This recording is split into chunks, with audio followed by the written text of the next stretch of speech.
Municipal ఎన్నికలు కాంగ్రెస్ పార్టీకి తలనొప్పిగా మారాయి. రాష్ట్ర విభజన తరువాత అనూహ్యంగా తెరపైకొచ్చిన మున్సిపల్ ఎన్నికల్లో ఎలాంటి వ్యూహంతో ముందుకు వెళ్లాలనేది అర్థం కాక నేతలు తలలు పట్టుకుంటున్నారు.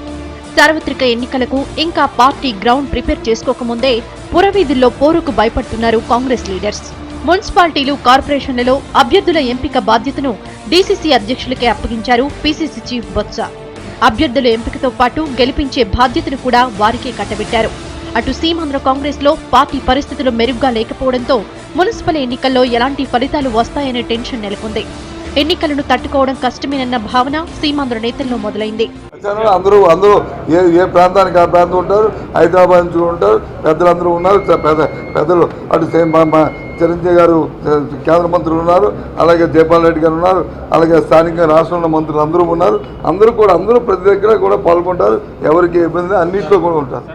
మున్సిపల్ ఎన్నికలకు నామినేషన్ టైం దగ్గర పడుతుండటంతో పీసీసీ చీఫ్ 2 ప్రాంతాల నేతలతో సమావేశం కానున్నారు. పార్టీ నేతలను గెలిపించేందుకు ప్రత్యేక కమిటీలను నియమించడంతో పాటు పార్టీ క్యాడర్లో ఉత్సాహం నింపేందుకు రెడీ అవుతున్నారు.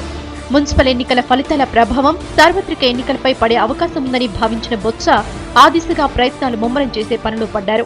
స్థానికంగా ఉన్న వారే ఆ అభ్యర్థుల్ని ఎంపిక చేసుకోవడము, గెలిపించుకోవడం, ఎలక్టు అక్కడే జరుగుతుంది తప్ప రాష్ట్ర కాంగ్రెస్ కమిటీ పర్యవేక్షిస్తారు తప్ప దాన్ని పూర్తి తాలూకా అవన్నీ కూడా మరి స్థానికంగా ఉన్న మన కమిటీలనే దానికి వేసి వాళ్ళకి అప్పచెప్పడం అనేది జరుగుతుంది.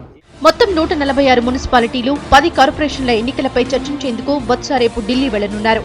మొత్తానికి మున్సిపల్ ఎన్నికల్లో ఏ పార్టీతో పొత్తు పెట్టుకోకుండా ఎన్నికల బరిలోకి దిగుతామంటున్న కాంగ్రెస్ వ్యూహం ఎలా సక్సెస్ అవుతుందనేది హాట్ టాపిక్ గా మారింది.